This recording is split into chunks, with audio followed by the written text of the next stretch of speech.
Homage to fundamental teacher Buddha Shakyamuni. Homage to wisdom warrior Manjushri. Homage to all lineage benevolent masters. The Dharma, infinitely profound and subtle, is rarely encountered even in a million eons. Now we are able to hear, study, and follow it. May we fully realize Tathagata's true meaning, in order to liberate all sentient beings from samsara, generate supreme bodhicitta. Today we will teach from the words of my perfect teacher.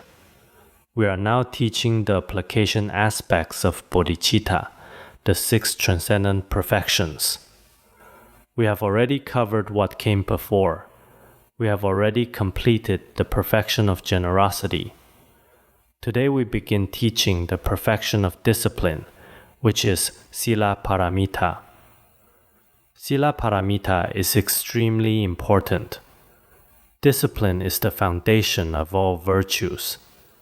As Venerable Atisha states in Lamp for the Path to Enlightenment, Bodhisattva vows also require any one of the 7 types of pratimoksha vows. Without such discipline, Bodhisattva vows cannot survive. Some people nowadays may have misunderstandings. For example, some people studying Vajrayana do not value discipline and vegetarianism, saying, if you study great perfection or practice Yamantaka, you don't need to be attached to anything. You can do whatever you want. They have such statements, but this is not reasonable. In the biographies of great perfection lineage masters, when we receive empowerment, we begin with taking pratimoksha vows. So, this is also unreasonable. I have also heard individual teachers from the Pure Land school say, now, just chanting Buddha's name is enough. Discipline and refuge are already included. No need to take vows separately. This is just a Buddhist appearance, merely a formality. They also have such statements, but I think this is also unreasonable. When studying Pure Land Buddhism,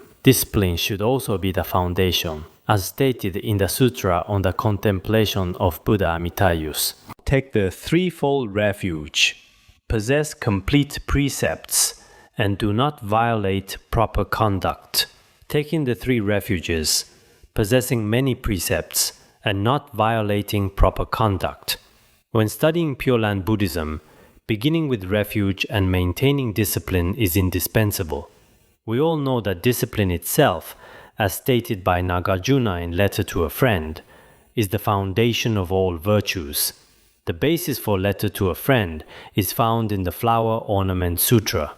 The Flower Ornament Sutra also states, just as all sentient beings and plants depend on earth for their growth, all worldly and transcendental virtues depend on the supreme ground of discipline.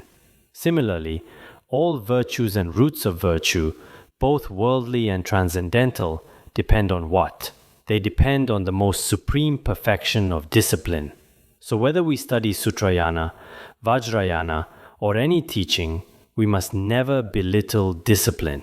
If we belittle discipline, indeed, our foundation for virtue will not exist. Without earth, nothing can grow. Without earth, animals cannot survive. Similarly, without the foundation of discipline, householders should at least begin with the 3 refuges and 5 precepts. If conditions permit, begin with the 5 precepts. If the 5 precepts are truly difficult at the moment, begin with the 3 refuges. You must have a foundation. Without a foundation, you cannot receive any bodhisattva vows or obtain a human birth in the future. Here, discipline is divided into 3 aspects. The discipline of avoiding wrongdoing, the discipline of gathering virtue, and the discipline of benefiting sentient beings. Generally speaking, bodhisattva vows are divided into these 3 types. First, the so-called discipline of avoiding wrongdoing refers to the 3 gates of body, speech, and mind, treating like poison and abandoning all 10 negative actions that harm others. When we encounter poison, everyone will discard it.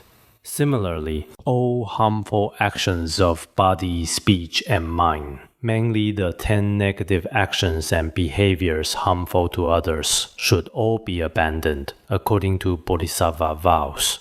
So first is avoiding wrongdoing. Try not to commit any negative actions. This is the first. Second, the discipline of gathering virtue. The so-called discipline of gathering virtue means at all times and places, with utmost effort, practicing all virtuous deeds, including even the most minute roots of virtue. Gathering virtue means at all times and places, not just 1 or 2 days being very diligent during Dharma assemblies. Now in Han region cities, lay practitioners during Dharma assemblies hold a prayer bead in front of teachers, but afterward don't have it at all. This is completely a performance. Holding a prayer bead in front of teachers or others, but not using it, normally during Dharma assemblies, acting very diligent, and holding a prayer wheel. Some prayer wheels are like this. Such behavior is only temporary. In truth, we should truly practice all virtuous deeds, including even the most minute roots of virtue.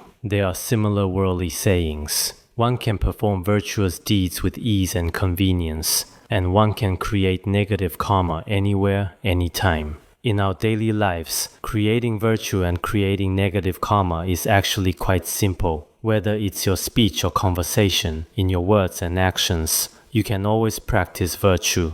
When you walk or speak, you can recite prayers, meditate or speak kind words. Through speech, mind and body, you can all create virtue. Wherever you go or stay, whether walking or sitting anywhere, you can also create negative karma at any time. In the process of conversing with others, some people, if you talk with them for about an hour, they create much verbal negative karma, criticizing this and that person. Their minds also generate various hatred, greed, and jealousy. Their bodies also perform various inappropriate actions. Even in the time of eating one meal, they create countless karma. Some people, in the process of eating one meal, the words they speak are beneficial to others and truly bring some progress to their own practice. So between people, outwardly we cannot tell the difference. Everyone has 2 eyes, 2 ears, and nostrils, all come in pairs. There's a legend about why humans have these in pairs,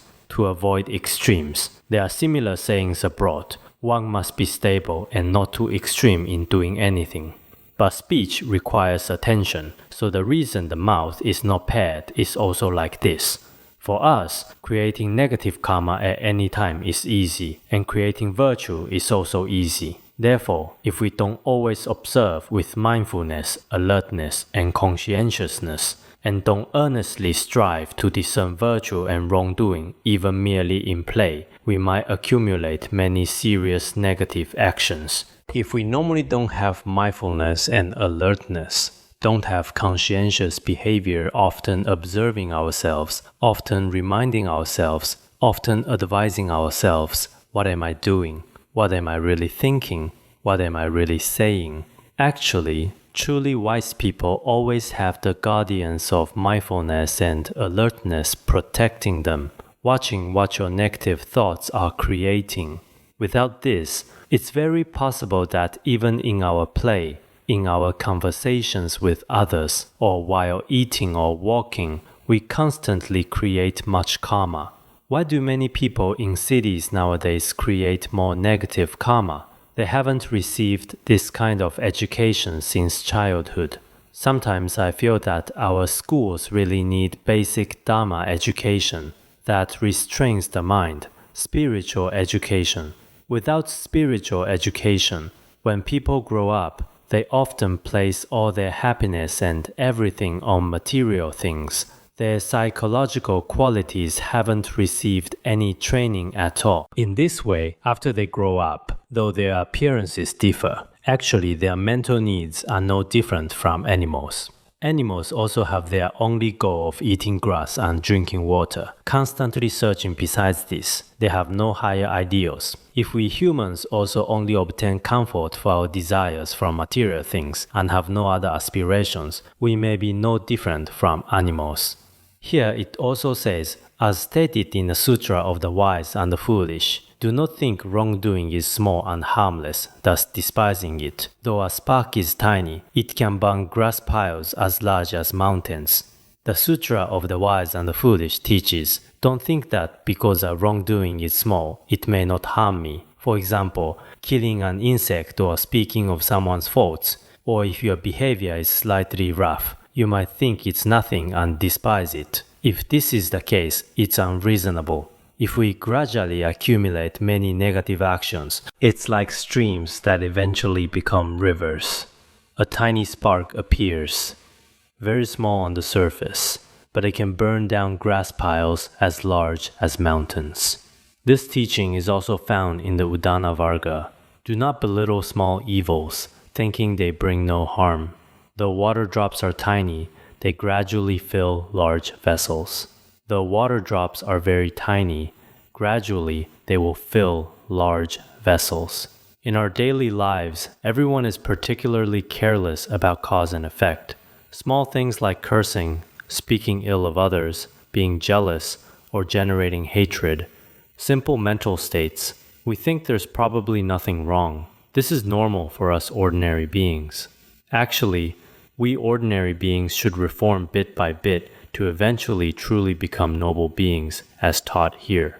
Conversely, if we always maintain mindfulness and alertness and practice accordingly, then even casually, we will accumulate inconceivable virtuous merit. Even when seeing a stone pile carved with Avalokiteshvara's mantra by the roadside, immediately remove your hat, respectfully circumambulate clockwise, and finally embrace it with the three supreme methods. Generate bodhicitta at the beginning, in the middle, wholeheartedly circumambulate, remove your hat, and show respect, and finally dedicate the merit. In this way, it becomes an unmistaken cause for supreme enlightenment. This is the unfailing Vajra words.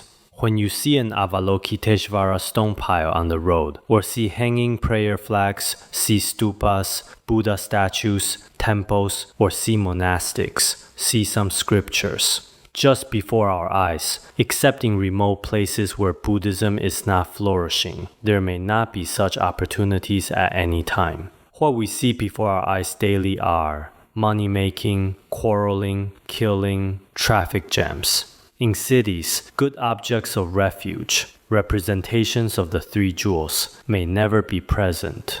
But if we encounter representations of the three jewels, immediately generate faith in them in Tibetan areas. Before, there were indeed very good traditions. When seeing stupas, immediately remove hats and prostrate respectfully. When seeing Buddha statues and stone piles, they would do the same. But today's young people, I've written about this in an article before. Today's young people have been cynicized, basically having no such practices, especially when going to cities to study. After completing 4 years of university and returning, they show no respect for representations of the three jewels. The change is very fast, but there's no choice. So now, many of us in our own behavior, even when seeing a stone pile, should act respectfully. It may seem like a very tiny root of virtue, but when accumulated, the merit is also great. The Sutra of the Right Mindfulness of Dharma also teaches, virtuous actions should be practiced, non-virtuous actions should be abandoned. Why is this so? Virtuous actions bring supreme happiness, non-virtuous actions bring suffering. I believe I've quoted this scriptural authority from the Sutra of the Right Mindfulness of Dharma before. The Sutra of the Wise and the Foolish also says, do not think virtue is small and worthless, thus despising it. If water drops accumulate, they gradually fill large vessels. Don't think small roots of virtue are meaningless and despise them. Look, drop by drop of water, slowly accumulating, eventually, even large vessels will be filled. The sutra I just quoted also teaches, do not belittle small virtues, thinking they bring no merit. The water drops are tiny, they gradually fill large vessels. Though each drop of water is very tiny, if they gradually accumulate, indeed, they will eventually fill very large vessels. Similarly, in different sutras, Buddha tells us we must perform even the tiniest roots of virtue. I see some teachers and lay practitioners who always hold prayer beads, continuously reciting mantras. They have good habits. This is not just for 1 or 2 days. 10 years ago, they were like this, and now they are still like this. Some people for 2 or 3 days, when they seem to be in a good mood, hold prayer beads or mani padme hum. That's okay. Then after a while, even the prayer beads are lost. How many times prayer beads are changed in a month shows you are reciting too diligently. Many prayer beads might be worn out from recitation, then continuously replacing them. This might be the reason. Some people value tiny roots of virtue extremely highly during all hours of day and night. Some people only speak of great teachings and make grand statements. Besides this, basically regarding these virtuous roots, their minds probably have no restraints. This is a very frightening behavior. Once there was a pig that circumambulated a stupa while being chased by a dog. This is the story we've told before about the patron Sujata. Some say that when patron Sujata wanted to become a monk in old age, because Arhats observed with supernatural powers that he had no karmic connection for ordination, he was driven away. Later he was very sad and went to Buddha to make the request. Buddha observed with supernatural powers that he actually had created virtue before that could be awakened. Previously he had circumambulated a stupa. Which stupa had he circumambulated? Previously when he had become a pig. One day when it was very hot, a dog chased it, wagging its tail and panting. It slowly circumambulated clockwise once. Of course, this pig had no intention of circumambulating the stupa, but its unintentional circumambulation planted virtue in its alaya consciousness.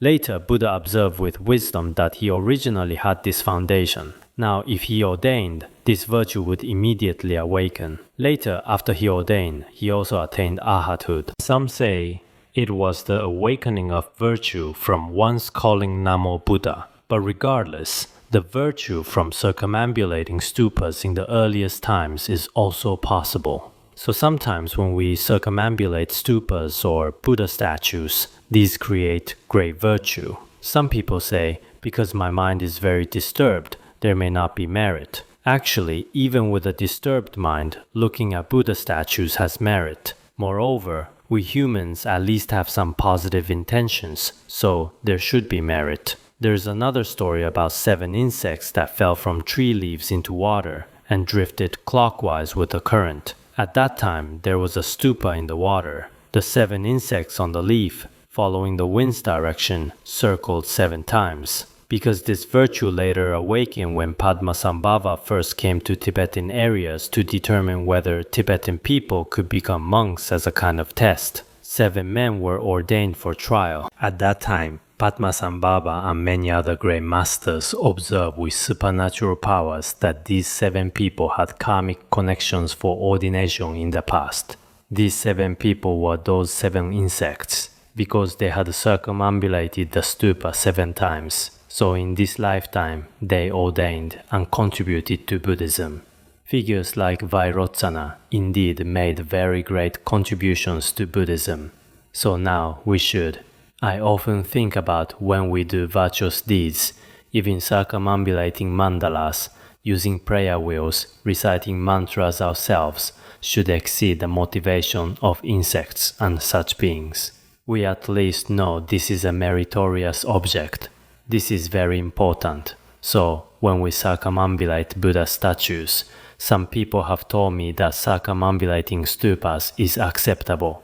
There's the sutra on the merits of circumambulating stupas clockwise in Buddhist scriptures. But what about circumambulating Buddha statues? Prostrating before Buddha is acceptable. But is circumambulating Buddha statues permissible? Actually, circumambulating Buddha statues is very necessary. In stories about Buddha, his disciples often circumambulated Buddha's physical form. Now Buddha's true body is not present, but Buddha statues represent Buddha. Also, in the Sutra on the Teachings to King Prasenajit, it states, if one with pure mind circumambulates stupas and Buddha statues in future lives, enemies will show respect. With virtue one becomes a worthy vessel. There seems to be such scriptural authority. So, if someone with pure mind circumambulates stupas and Buddha statues in this way, in this life, all happiness and fulfillment of wishes, etc. in future lives. Even hateful enemies will show you respect. Also, no matter what profound teachings are transmitted, you become a worthy vessel. Actually, becoming a worthy vessel is very important for us. If a person doesn't become a worthy vessel, perhaps you go to listen among those hearing teachings, but after listening, in the end, this dharma instead becomes. For example, if a teapot is completely rusted inside and you pour milk in and boil it, after a while when you drink it, all the milk becomes undrinkable. Why? Because there's a problem with the teapot. The dharma is the same. If you're not fit to be a vessel for dharma, although outwardly you listen to Sutrayana teachings and Vajrayana teachings, hearing much, but in the end, because of your own personal reasons, not the dharma's fault, and not necessarily the teacher's fault either. Of course, if the teacher has faults, there might also be the teacher's reasons, but I dare guarantee the dharma has no faults whatsoever. As I just said, the milk definitely has no faults. Mainly, the teapot was rusted earlier. So becoming a worthy vessel for dharma is also very important for us. If in this lifetime we circumambulate stupas and Buddha statues, such merit allows me to become a true worthy vessel in all lifetimes. This is indeed particularly important for us, so we still need to, even small roots of virtue can become causes for liberation. So, no matter when or where, we must exert our greatest effort to abandon all negative actions, including even the tiniest amounts, accumulate all virtue, including even the minutest, and dedicate all roots of virtue to sentient beings. This discipline of gathering virtue actually encompasses all the trainings and precepts of bodhisattvas. So, after knowing this principle, we should still exert our utmost effort. Of course, each person's ability is limited. Each person should make their greatest effort. Regarding virtue, starting from the smallest drops, as long as there's virtue, I'll actively participate and actively do it. Regarding negative actions, as ordinary beings, abandoning wrongdoing is indeed very difficult. We clearly recognize this is wrong, but in our hearts, sometimes it still frequently arises. But regardless, we have after all encountered the Dharma and spiritual teachers. We have such opportunities, so wise people still diligently cultivate the pure path. The Sutra of the Great Heap of Jewels also teaches, the wise are always diligent, earnestly cultivating the pure path, leaving suffering and attaining peace and joy, praised by all Buddhas. In this way, one leaves suffering and attains happiness in all lifetimes. And all Buddhas and Bodhisattvas will always praise you. Not only do Buddhas and Bodhisattvas praise, worldly people also often praise you. Those of us who practice very well and are particularly diligent, except for very few individuals who might be jealous and unhappy. This person is too diligent, always looking at books. When we were studying, there was a girl who was extremely diligent. So several of us boys found it particularly unbearable. Every day we would scold her, "You are too diligent. Have you already graduated? Do you want to graduate early?" Every day we would go cause her trouble. Except for such evil behavior, generally most Buddhas, Bodhisattvas, and everyone will praise those who practice virtue. Everyone will praise those who practice virtue. Therefore, it says here that practicing virtue and dedicating it to sentient beings, actually, the discipline of gathering virtue is included here. Next, we'll explain the discipline of benefiting sentient beings as explained in the previous text. When one has fundamentally eliminated selfish and self-centered attitudes, one should diligently rely on the four means of gathering to directly accomplish the welfare of sentient beings. After we fundamentally eliminate our selfishness and self-centeredness using the four means of gathering, generosity, pleasant speech, beneficial action, and shared activity, using these four gathering methods to directly benefit sentient beings, like those who have attained the levels or whose practice realization is very high. Because they themselves have no selfish contamination whatsoever, they can directly gather sentient beings through generosity, speaking pleasant words, and following sentient beings.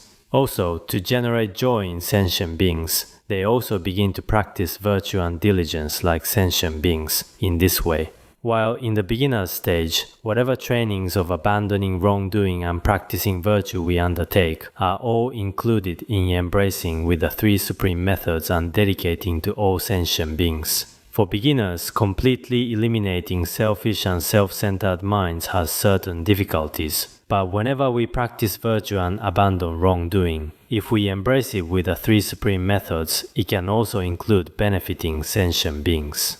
Pachu Rinpoche said earlier, benefiting sentient beings seems possible only after attaining the levels. We can't do it now, but now his policy has relaxed a bit as long as we practice virtue and abandon wrongdoing. Embracing with the three supreme methods also counts as benefiting sentient beings. In this way, we ourselves practice virtue and abandon wrongdoing. Of course, for those studying bodhisattva vows, we also help others practice virtue and abandon wrongdoing. For practicing virtue and abandoning wrongdoing, I think teaching and explaining Dharma is indispensable. Otherwise, all sentient beings in the world would keep waiting. Oh, Patrul Rinpoche says only first-level bodhisattvas can teach Dharma. If we keep looking for first-level bodhisattvas, it would be quite difficult. In today's world, not to mention first-level bodhisattvas, even those who've attained the path of accumulation are hard to find,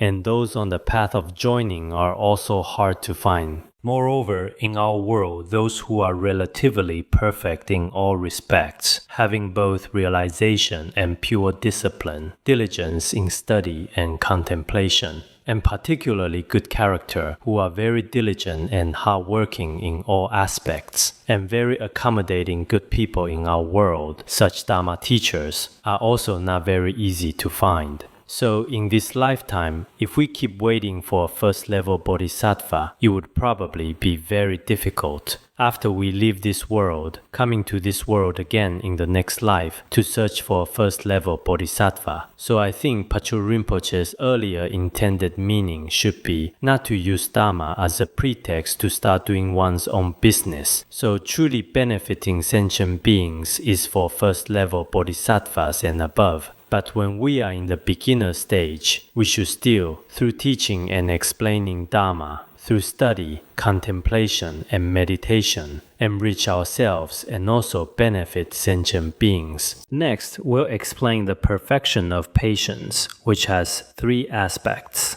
Patience in tolerating others' wrongdoing, patience in tolerating hardships in seeking Dharma, and patience in not fearing profound Dharma meanings. There are three kinds of patience. The first among these is patience in tolerating others' wrongdoing. When others create obstacles for you and attack you in various ways, at this time, we need to cultivate patience. Of course, it's not very easy to cultivate, but we still need to cultivate it. When others directly beat and kick you, forcefully rob you, slander you with harsh words, and secretly speak harsh and piercing words, we not only cannot harbor anger toward them, but should instead generate compassionate minds and benefit them. This is consistently taught in the 37 practices of bodhisattvas. Buddha also said in other sutras, if you want to learn great compassion and loving kindness, you should accept others' beatings and scolding. If one can generate such a mind, he is my disciple, and I am his teacher. Buddha also said this in some sutras. To cultivate patience, you must accept others' humiliation towards you, others' harsh scolding, or various attacks against you. At this time, you need to cultivate patience. Otherwise, if others say just a little bit about you, you become, why are you scolding? You coming here is really always gasping for breath. Really? What? Really? Otherwise, if we follow the angry mindset, it will lead to the consequence of anger, destroying merit accumulated over 1,000 eons. If we generate extreme anger, it will destroy all our merit. The negative effects of anger are extremely, extremely great. It seems Nagarjuna's treatise on the great perfection of wisdom also teaches, anger is the root of poison. Anger destroys all virtue. Killing anger brings praise from Buddhas. Killing anger brings no worry. This verse is actually very good. I once saw a great master who collected over 100 good verses. At that time, very early on, I wrote this in my notebook. Anger is actually like poison, the root of all evil. It destroys all virtue. If we eliminate anger and kill anger, all Buddhas will praise you. If you kill anger, your mind will also be very joyful. But we ordinary beings don't kill the anger that should be killed. Instead, we want to kill the other party who shouldn't be killed. Sentient beings, Vajra brothers and sisters. I want to kill you. Killing people is not so easy. Wanting to kill doesn't mean you can actually kill. Instead, you yourself might perish at someone else's hands. It's hard to say. So when some people generate anger truly for practitioners, especially those studying Mahayana Buddhism, it's a particularly frightening mental state. In the way of the bodhisattva, which we've studied before, a moment's anger can destroy merit accumulated over 1,000 eons of generosity and offerings to the Sugatas and all virtuous deeds. One moment of anger can destroy what was accumulated over 1,000 eons generosity to poor sentient beings and offerings to the perfectly accomplished Sugatas, all merit and virtue, if I generate one moment of anger. So of course, this is truly particularly frightening for us. We constantly, not to mention one moment, for several days our anger cannot be dispelled. Like a poisonous snake in a cave, constantly emitting poisonous gas, many of us ordinary beings always have various anger and rage in our hearts, always like winter ice that cannot melt. Especially when hateful enemies do various harmful things to oneself, frequently generating such anger toward them. Actually, this kind of anger will destroy much of the merit we ordinary beings have created. Not only does it destroy merit and virtue as we mentioned, but also in the world. Relying on anger in a moment of rage, one might do many unreasonable things. I once saw in 2005 in Fushun, Liaoning, in the northeast, I saw a news report about a 23-year-old girl who was driving a Mercedes and her driving skills weren't very good. As a result, a bicycle repairman's bicycle collided with her car, causing a scratch on the car. This woman became extremely angry and immediately got out of the car. She generated anger and immediately confronted the repairman, who was over 50 years old, and demanded that he compensate for the damage to her Mercedes. This repairmaster kept apologizing to her. He probably couldn't afford to pay so much money, though actually he shouldn't have been responsible. Her driving skills were poor and she crashed into the bicycle, so she shouldn't have blamed him. But during this process, she became extremely angry and immediately called her parents. Her parents lived in the aristocratic district across the street. Their family was very wealthy. Her father also came out aggressively. He began using the bicycle pump from the repair shop to beat the old master on the head, causing his head to be bloodied. It was very terrifying. Her mother also followed behind him. She cursed loudly at the onlookers and began scolding them. At this point, the old father demanded that he must pay compensation because his daughter's clothes were dirty and she was wearing all brand names. He demanded 3,000 yuan in compensation. His head was injured so severely, yet he still demanded 3,000 yuan. But the woman at that time acted as if nothing had happened, sitting in the Mercedes, just watching like this. Later, that person became extremely angry. He said, "I can pay compensation. I'll go home to get money." He went to the slums and returned home once. When he came back, what he held in his hands wasn't money, but a knife. First, he stabbed her father 3 times, then stabbed her mother 3 times. He pulled that beautiful woman from the car and stabbed her several times. As a result, it seems her father didn't die, but the other 2 died on the spot. The father's entire internal organs were also pierced through. Later, he turned himself in. after about 2 days. Later, he was sentenced to death. Actually, it was a very small matter. Later, around 2007, there was also a newspaper report saying 20 minutes of anger took away many people's precious lives, including herself. 3 people died. Whether her father died or not, I don't know. So sometimes, when people are in such anger and don't pay attention in the moment, not held by mindfulness and alertness, not to mention all future life virtue being destroyed, many unwise things will happen in this very life. A while ago in our hometown, there was also a taxi driver who dropped the front light or mirror of his taxi on the ground. Then when he picked it up, he started having a conflict with another person. Later they fought, and he stabbed one person to death on the spot with a knife. Whether in Tibetan areas or Han regions, many people driven by anger, indeed in a very short time, do many particularly frightening things. This completely corresponds with what Shantideva taught. No sin is worse than anger. No austerity surpasses patience. Among negative actions, none is more serious than anger, and among austerities, none is more difficult than patience. Patience is very difficult. When others harm you or bully you, if you want to endure it, it's really difficult. Having me carry a 100-pound stone up a mountain isn't very tiring. But if there's something particularly hard to bear and I'm asked to endure it, there's certain difficulty. Therefore, one should use various reasonings to strive to cultivate patience. So if we practice the great Dharma, we should cultivate patience through various reasons. After considering the faults of anger, we should strive to cultivate patience at all times and places. As Padampa Rinpoche of India said, angry enemies are karmic delusions manifesting. Abandon angry evil minds, Dingri people. Padampa Sangye has 100 teachings for the Dingri people. When convenient, I'd like to teach them to everyone.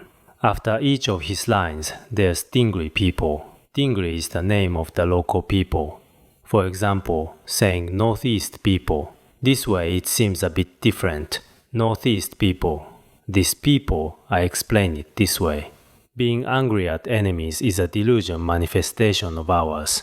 We must abandon such anger. Everyone should abandon anger.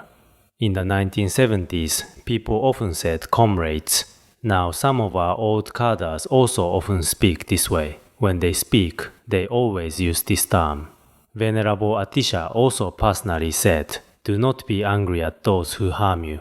If you are angry at those who harm you, how can you cultivate patience? We should not be angry at those who harm you. If you generate anger toward those who harm you, then how do we cultivate patience? Cultivating patience is exactly when others harm you. That's when I need to cultivate patience. It's not cultivating patience towards someone who does you no harm whatsoever. But anger is indeed a particularly great transgression. The 400 stanzas on the middle way also teaches anger is extremely solid, definitely evil, creating great sin.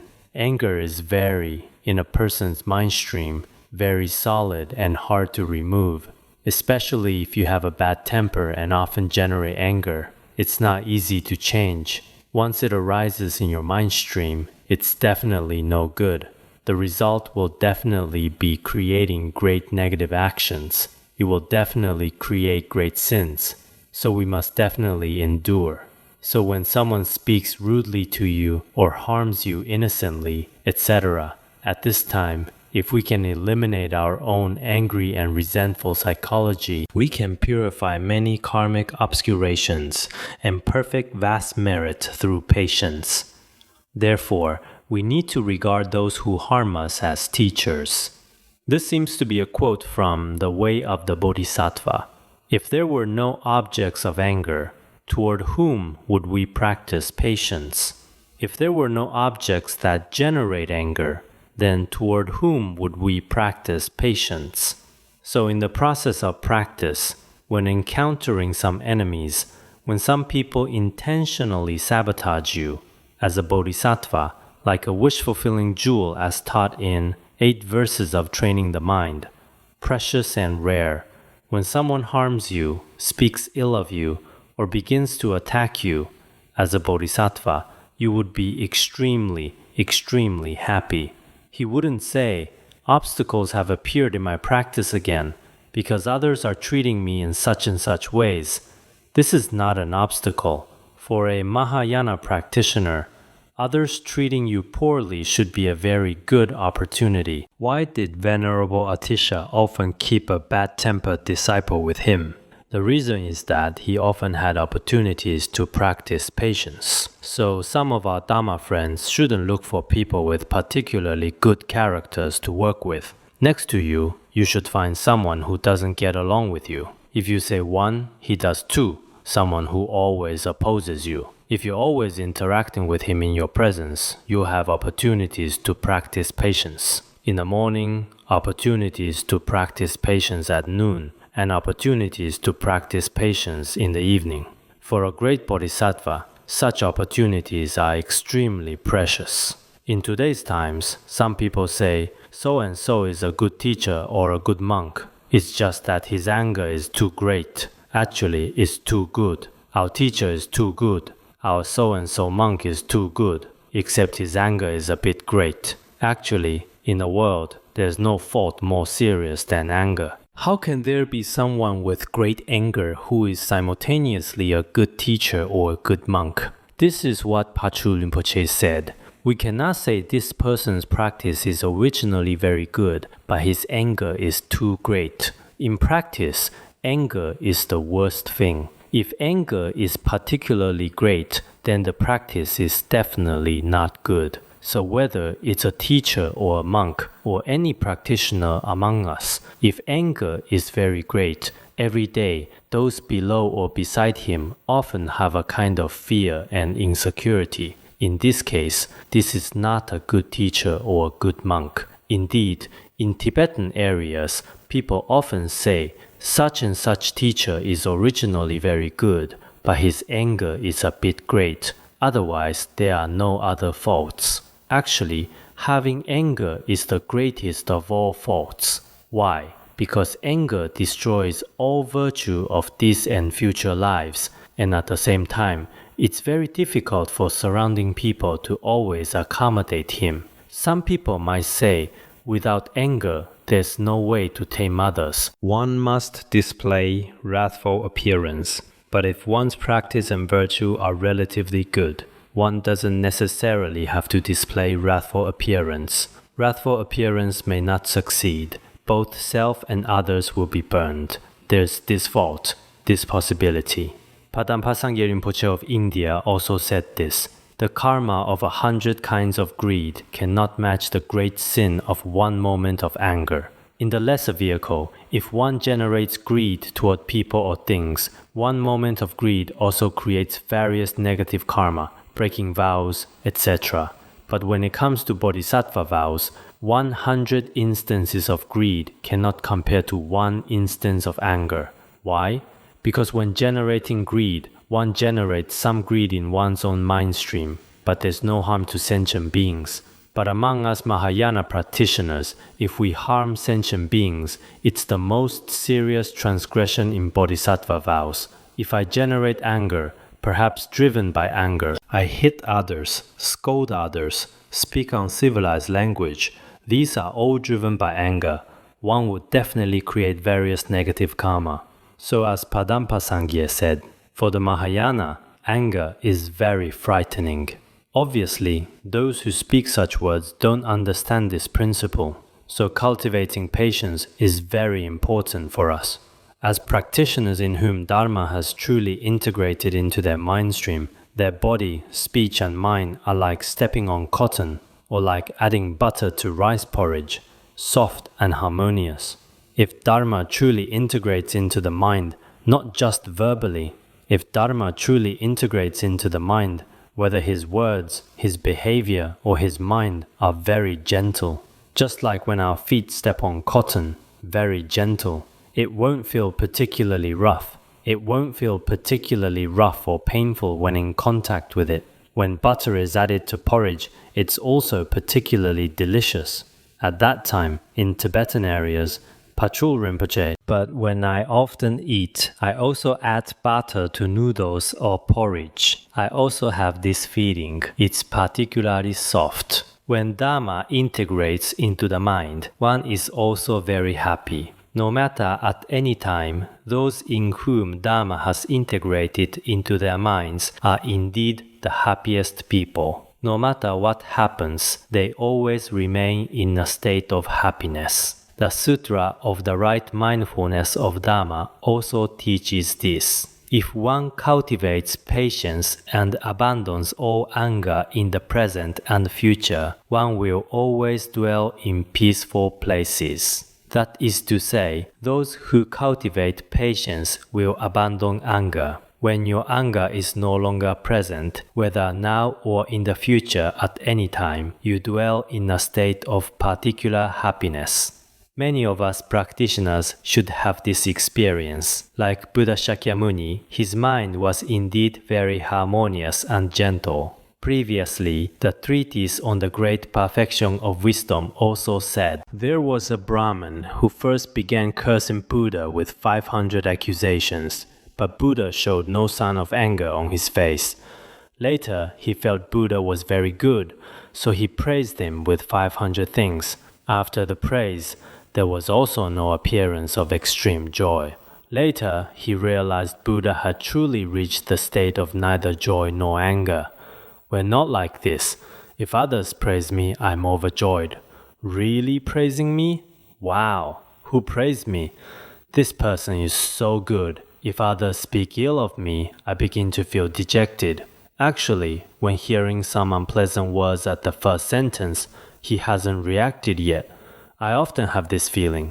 For example, when mentioning his faults at the beginning, I think, this person's patience cultivation isn't bad. Seems like there's no feeling. But gradually, it has already entered his mind. Then, after about 2 minutes, it begins to take effect. Who said it? Immediately, there are changes. So, we humans, really, sometimes when seeing descriptions of Buddha's state, it's truly very great. We, ordinary beings, no matter what, sometimes are just pretending. For example, when others praise me, I pretend to remain unmoved. But after a while, gradually my mouth begins to smile. I can't help it. When others begin to curse me, I still pretend to be strong and not speak. I must pretend to be joyful, but it doesn't work. My heart is still very painful. Finally, after 2 or 3 minutes, I still begin to show my ugly appearance. So we, ordinary beings, no matter what, cannot conceal our true nature. So it says here conversely, if one accomplishes trivial matters or maintains even a small pure vow and thinks, I am already so great, one's mind stream is often filled with pride. On one hand, if one has a little discipline, one begins to have pride. Also, when the other party's words are slightly inappropriate, one immediately says, he has already despised me, insulted me, with indignation and anger. This shows that Dharma has already separated from one's mind stream. Indeed, one cannot tolerate even the slightest word when others say just a little. One's facial expression immediately changes, then one begins to attack them. This shows Dharma has not integrated into our minds. After we read these teachings, we still feel good temporarily. For 2 or 3 days, everyone might practice very well. It's a sign that one's mind has not received any benefit from the Dharma whatsoever. This shows that Dharma has not integrated into your mind at all. As Geshe Chengawa also said, the more we study, contemplate and meditate, the more severe our ego becomes, and our patience becomes weaker than new flesh, more violent and easily angered than the narrow-minded evil spirits of Utsang. This is a sign of perverted study, contemplation and meditation. Geshe Chengawa spoke very well. Many of us, beginners, don't necessarily have this feeling, but some people, after studying and contemplating for a long time, the more they study and contemplate, originally, ego should become less and less. But for many people, the more they study and contemplate, the heavier their ego becomes. And they can't tolerate even the slightest matter. Our tolerance becomes extremely weak. Weaker than new flesh, which refers to tender meat. When you touch it slightly, It hurts terribly, extremely painful, that feeling. Our minds become so narrow that we are worse than the evil spirits of Utsang. When you behave slightly inappropriately toward the evil spirits of Utsang, they immediately fly into a rage. So as practitioners, we really need to have a mental attitude where everyone mutually has a tolerant attitude. This would be very good. Don't let more and more study and contemplation turn you into evil spirits of Utsang. Then, practice indeed becomes more and more inadequate. One might say we are ordinary beings anyway. My practice is poor. What does it matter if my practice is poor?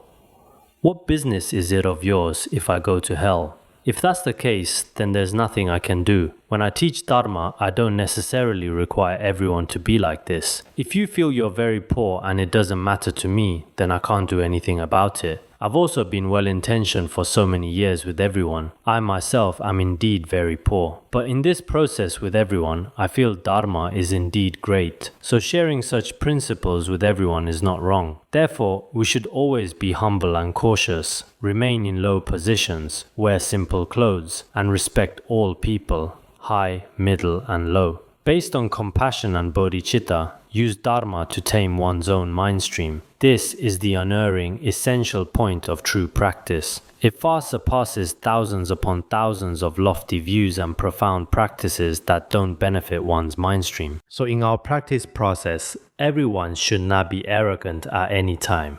We should be humble and cautious, remain in low positions, not thinking ourselves great, and physically often wear simple clothes. Previously, conditions were limited. Now we don't necessarily have to wear torn clothes. Now many young people deliberately put holes in their pants' knees, saying it's particularly fashionable and good-looking. We monastics also have 100-patch robes, food from 1,000 homes. We must take that patch from young people's knees and stick it on our practitioners' Dharma robes. Such deliberate wearing of torn clothes is unnecessary, because nowadays, one piece of clothing lasts many years, so it's not necessary. But most fundamentally, one needs compassion and bodhicitta. The mind should be gentle, possess a soft heart, always delighting practicing compassion. This should be taught in the Sutra of the Great Heap of Jewels. When speaking with sentient beings, be humble and gentle of heart. I really like this scriptural quote, so everyone should remember it. If we truly have some practice, our minds are very soft, not stubborn and difficult to transform, and we often communicate with sentient beings through compassion and bodhicitta. And we ourselves are very humble, without arrogance, and our minds are very gentle and harmonious, not making everyone happy with each other over tiny matters, making all surrounding people extremely miserable. There's no need for this. Human life is extremely difficult to obtain. Obtaining Dharma is the blessing of the three jewels and one's own merit, the karmic connection of all of us living in this world. And gathering together when it will end is also hard to say. So having such karmic connections, everyone should, based on compassion and bodhicitta, tame one's own mind. This is true Dharma. If I were to explain one sentence from the words of my perfect teacher, it might take a very long time. This kind of Dharma far surpasses what we say verbally. What I'm practicing now is primordial purity, great middle way recognizing the nature of mind, how great Chan Buddhism is, the great teachings many people speak of verbally. Lofty views and profound practices may not necessarily. No matter how much you speak verbally, if your actual motivation hasn't reached the right level, it won't work. So we should constantly maintain gentle minds and not have many conflicts with sentient beings. Of course, sometimes when negative thoughts arise, earnestly pray to the Guru and three jewels. Actually, the blessings of our great perfection lineage gurus are inconceivable. The power of many Dhamma protectors is also inconceivable. In all our practice, occasionally some negative thoughts might arise, but earnestly confess these. After confession, we ourselves should live harmoniously with many practitioners and any sentient beings. Everyone should live in harmony. This is bodhisattva behavior. The Way of the Bodhisattva also states, Buddha has no other business besides pleasing sentient beings. So we, as Buddha's followers, should also. Everyone should not treat sentient beings with particular anger, coming out with red eyes. What's the need for that? Some people are really like this.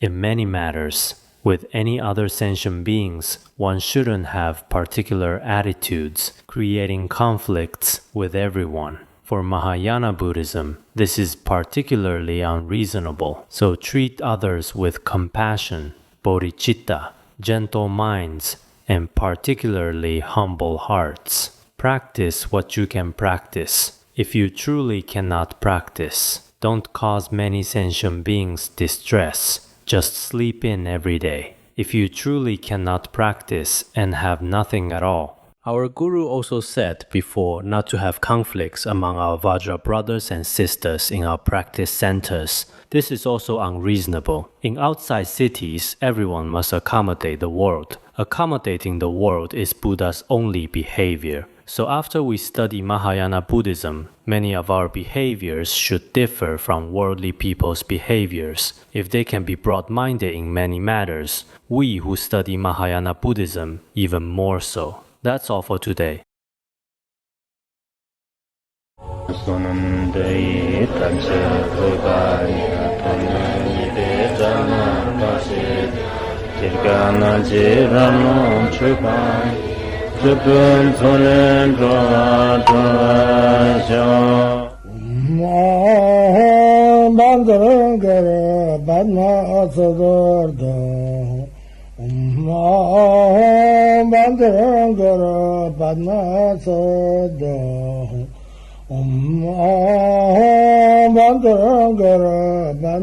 Bandara